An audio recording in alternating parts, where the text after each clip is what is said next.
Students and competitive aspirants, name Ravi.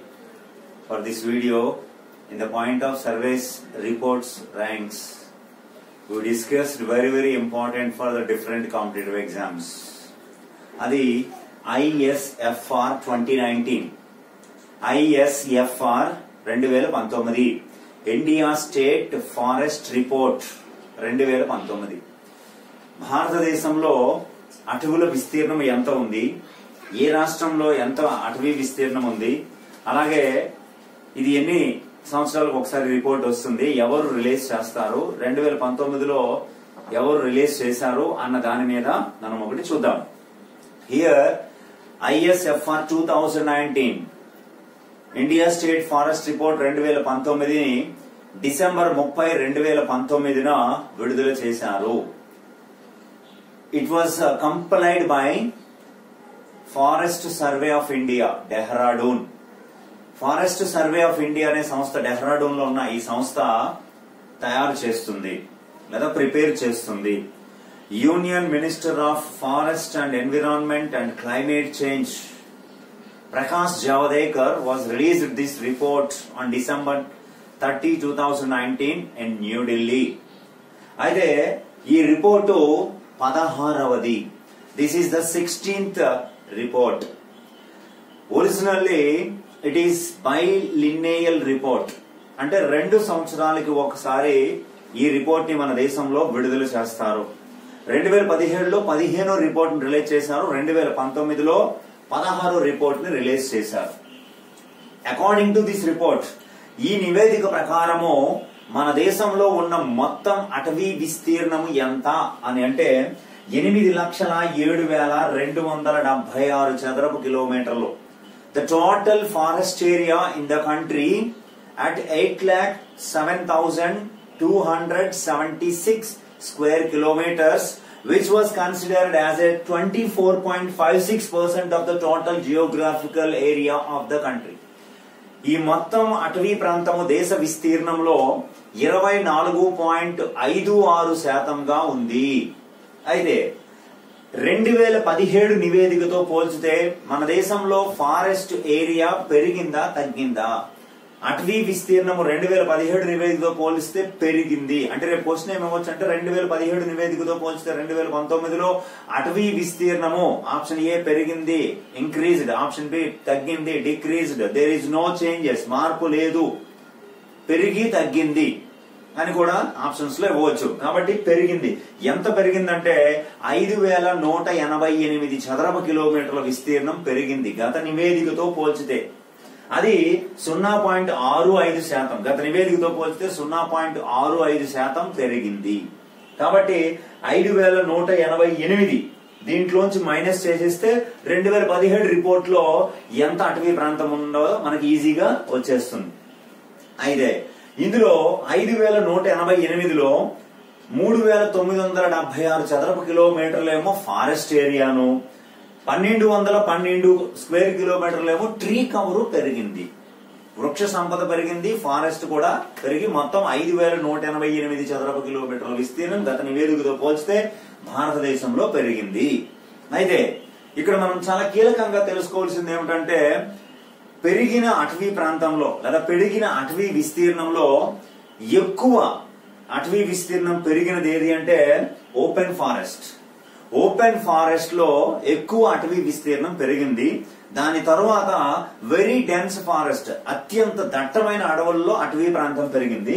అలాగే moderate dense forest, దట్టమైన అటవీ ప్రాంతాల్లో పెరిగింది. మామూలు అటవీ ప్రాంతాల్లో పెరగలేదు.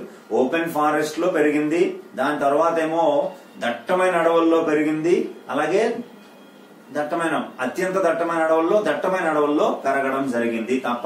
అంటే రేపు క్వశ్చన్ ఏమవచ్చు అంటే 2017 నివేదికతో పోల్చితే లేదా ఇటీవల విడుదలైన అటవీ నివేదిక ప్రకారము భారతదేశంలో ఈ క్రింది అటవీ ప్రాంతం ఎక్కువ పెరిగిందంటే ఓపెన్ ఫారెస్ట్, దాని తర్వాత స్థానంలో అత్యంత దట్టమైన అడవి, దాని తర్వాత దట్టమైన అడవి ప్రాంతం పెరిగింది. అయితే ఇప్పుడు మనకి చాలా కీలకమైన అంశం ఏమిటంటే, అటవీ విస్తీర్ణాన్ని గత 2 ఏళ్లలో పెంచుకున్న రాష్ట్రాలు. Top states increased forest area from the last report తో పోల్చుకుంటే ఇప్పుడు పెంచుకున్న రాష్ట్రాలు ఏమిటంటే కర్ణాటక, టాప్ లో కర్ణాటక ఉంది. గత నివేదికతో పోలిస్తే నివేదికలో కర్ణాటక 1025 చదరపు కిలోమీటర్ల విస్తీర్ణ అడవిని పెంచుకుంది. రెండో స్థానంలో ఆంధ్రప్రదేశ్ ఉంది. 990 చదరపు కిలోమీటర్ల విస్తీర్ణం అటవీ ప్రాంతం పెరిగింది. మూడో స్థానంలో కేరళ ఉంది. 823 చదరపు కిలోమీటర్లు పెంచుకుంది. తర్వాత జమ్మూ కాశ్మీర్, తర్వాత హిమాచల్ ప్రదేశ్ లు చూడదక్కించుకున్నాం. Top 5 states Karnataka, Andhra Pradesh, Kerala, Jammu Kashmir and Himachal Pradesh అటవీ ప్రాంతాన్ని ఎక్కువ పెంచుకున్న టాప్ 5 స్టేట్స్. అలాగే దీని తర్వాత మనకి కీలకం ఏమిటంటే అకార్డింగ్ టు 2019 రిపోర్ట్, 1987 నుంచి 2 సంవత్సరాలకు ఒకసారి వస్తున్నటువంటి నివేదిక ప్రకారము top 5 states having the highest forest cover in the country. దేశంలో అత్యధిక అటవీ విస్తీర్ణం కలిగి ఉన్న రాష్ట్రాలు అని అడిగితే మధ్యప్రదేశ్ టాప్ 77,482 చదరపు కిలోమీటర్లతో మధ్యప్రదేశ్ మొదటి స్థానంలో ఉంటే, అరుణాచల్ ప్రదేశ్ రెండవ స్థానంలోను, ఛత్తీస్గఢ్ మూడో స్థానంలోను, ఒడిశా 4వ స్థానంలోను, మహారాష్ట్ర 5వ స్థానంలో ఉన్నాయి.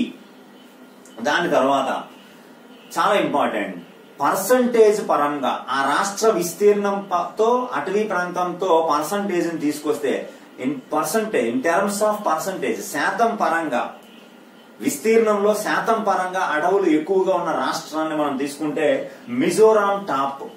మిజోరాం అనేటువంటి రాష్ట్రంలో 85.41% అటవీ ప్రాంతమే. అంటే ఆ రాష్ట్రం మొత్తం విస్తీర్ణంలో 85% అడవులే ఉన్నాయి. మిజోరాం. రెండో స్థానంలో అరుణాచల్ ప్రదేశ్, మూడో స్థానంలో మేఘాలయ, 4వ స్థానంలో మణిపూర్, 5వ స్థానంలో నాగాలాండ్. శాతం పరంగా టాప్ మిజోరాం, రెండో స్థానం అరుణాచల్ ప్రదేశ్, మూడో స్థానం మేఘాలయ, 4వ స్థానం మణిపూర్, 5వ స్థానం నాగాలాండ్. అన్ని కూడా నార్త్ ఈస్ట్ స్టేట్సే, అన్ని కూడా ఈశాన్య రాష్ట్రాలు. ఇది చాలా ఇంపార్టెంట్. దీని తర్వాత మన దేశంలో చాలా కీలకమైనటువంటి అంశం ఏమిటి? మాంగ్రూవ్ కవర్, మడ అడవులు. మడ అడవులు అంటారు, అంటే సముద్ర తీరానికి దగ్గరగా ఉన్నటువంటి అటవీ ప్రాంతాలని మాంగ్రూవ్స్ అంటారు.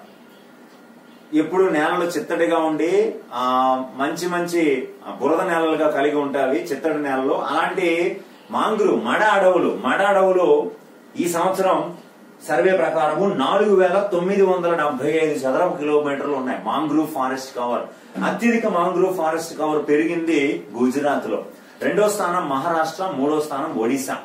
అంటే ఏ ప్రాంతం అయితే సముద్ర తీర ప్రాంతం కలిగి ఉంటుందో అక్కడే ఈ మడ అడవులు ఉంటాయి. కాబట్టి Gujarat top, Maharashtra second, Odisha third.